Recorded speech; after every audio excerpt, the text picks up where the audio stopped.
நவீன காலத்தில் டாக்டர்ஸ் நல்ல மதிப்பானவங்க, நிறைய ஆராய்ச்சி பண்ணுறாங்க, நிறைய பேர் டாக்டர் படிக்கிறாங்க. ஒரு டாக்டர் சீட்டுக்கே பல கோடி செலவு பண்ணுறாங்க. ஆனால் 50 ஆண்டுகளுக்கு முன்னால் இந்த எம்பிபிஎஸ்க்குள்ள மதிப்பு டென்டல் டாக்டருக்கு கிடையாது. டென்டல் டாக்டருக்கு காலியாக இருக்கும், அந்த சீட்டு டிமாண்டே இருக்காது ஒரு காலத்தில். ஆனால் இன்னைக்கு ஈக்குவல், எம்பிபிஎஸ்க்கு என்னவோ அதுக்கு இணையான பணம், அதற்கு இணையான செலவு, அதே டிமாண்ட், அதிகப்படியான டிமாண்ட் இன்னைக்கு இருக்கு. காரணம் என்ன? படிப்பின் தரம் உயர்ந்துச்சா? இல்லை, நம்முடைய பற்களின் தரம் குறைந்து விட்டது. எப்படி? அன்னைக்கு எல்லாரும் கை விரலால பல் விளக்குனாங்க. பல் துளக்குறது கை விரல்களால. இதுதான் பிரஷ். இது பற்களை தேய்த்து கொடுக்கும். பற்கள் எனாமலை, இந்த எனாமலை டேமேஜ் பண்ணாது. பற்கள் ஈறுகளை பலப்படுத்தும். இதுதான் நம்ம பிரஷ். 50 ஆண்டுகளுக்கு பிறகு என்னாச்சு? நம்ம பற்கள்லாம் டேமேஜ் ஆயிடுச்சு. ஏன்? நம்ம யூஸ் பண்ற பிரஷ் நைலான் பிரஷ். நைலான் வந்து உங்க விரலுக்கு ஈக்குவலா? நினைச்சு பாருங்க. அந்த ஈரை டேமேஜ் பண்றதுக்கு ஒரு பிரஷ். அவன் சொல்லுவான் அது காஸ்ட்லி, இது ரொம்ப அந்த எட்ஜஸ் எல்லாம் பிளெண்ட் பண்ணியிருப்பாங்க, எதுனாலும் விரலுக்கு ஈக்குவல் எதுவுமே கிடையாது. அதில் பிரஷ்ஷை நீங்க பயன்படுத்த உங்கள் பற்கள் பாதிக்கப்படுவது தடுக்கவே முடியாது. இரத்த கசிவு ஏற்படும்.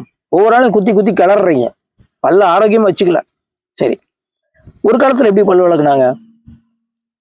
நேர ஒரு உப்புக்கல்ல வாயில போடுவாங்க, அந்த உமிழ் நீரால விரல வச்சு பல் விளக்கி போயிட்டே இருப்பாங்க. சாம்பல் இருக்கும், பசும் சாணத்தால் செய்யப்பட்ட இருவாட்டி, அது எரிஞ்சதுனால அவருடைய சாம்பல், அதுல பல் விளக்குவாங்க. நல்லா தெளிவா எடுத்து குறை குறைன்னு இல்லாமல் நைஸ் பண்ணி சலிச்சு அதை பல் விளக்குவாங்க.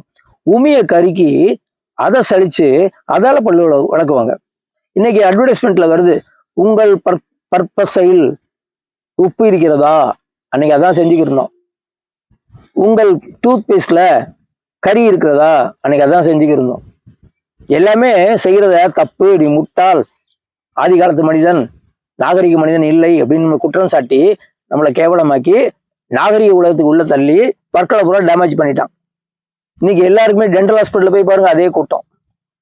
ஹார்ட் ஸ்பெஷலிஸ்ட் போய் பாருங்க, அங்கே ஒரு கூட்டம். பல்லுக்கும் அதே கூட்டம், இருதயத்துக்கும் அதே கூட்டம். என்ன நியாயம்? பற்கள் நம்ம பாதுகாக்கப்பட வேண்டிய ஒரு விஷயம்.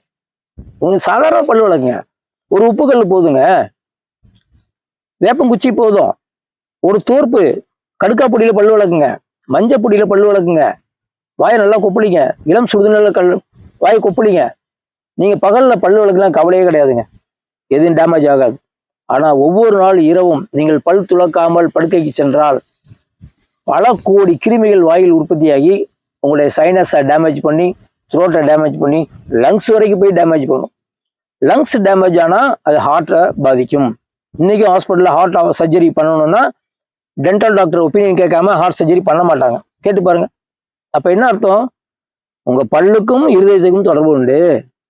எப்படி தொடர்பு? கிருமிகள் உள்ள போகுது. நீங்க ஒழுங்கா நைட்டு பல்லு விளக்காம இரவு சாப்பிட்ட கீரை, கறி துணுக்குகள், முட்டையோட துணுக்குகள், பிஸ்கெட்டு, இந்த மாதிரி பல்வேறு உணவு துணுக்குகள் பற்கள்ல உள்ள மாட்டிக்கிட்டு அது இன்ஃபெக்ஷன் ஆகி பல கோடி கிருமிகள் உற்பத்தி ஆகி நைட்டு தான் அது ஜெனரேஷன் டெவலப் ஆகுது.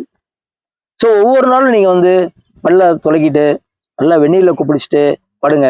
உங்க பற்கள் நீண்ட ஆண்டு காலம் உங்களுக்கு உதவிகரமா இருக்கும், நோய்களை உற்பத்தி பண்ணாது, நீங்க ஆரோக்கியமா அழகா இருக்கலாம். பல்லு போச்சுன்னா சொல்லு போச்சுன்னு சொல்லுவாங்க.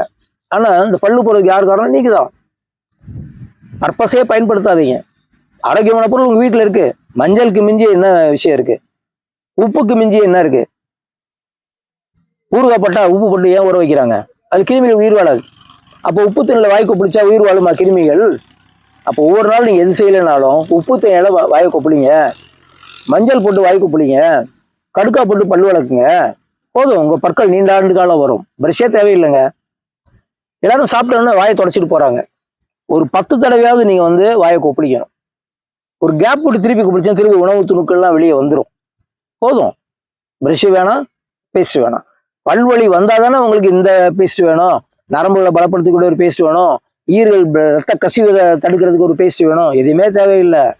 உப்பு, மஞ்சள், கடுக்காப்பொடி, உங்க கை விரல், வெந்நீர், இதுவே போதுமானது.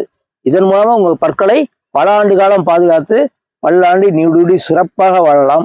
நன்றி.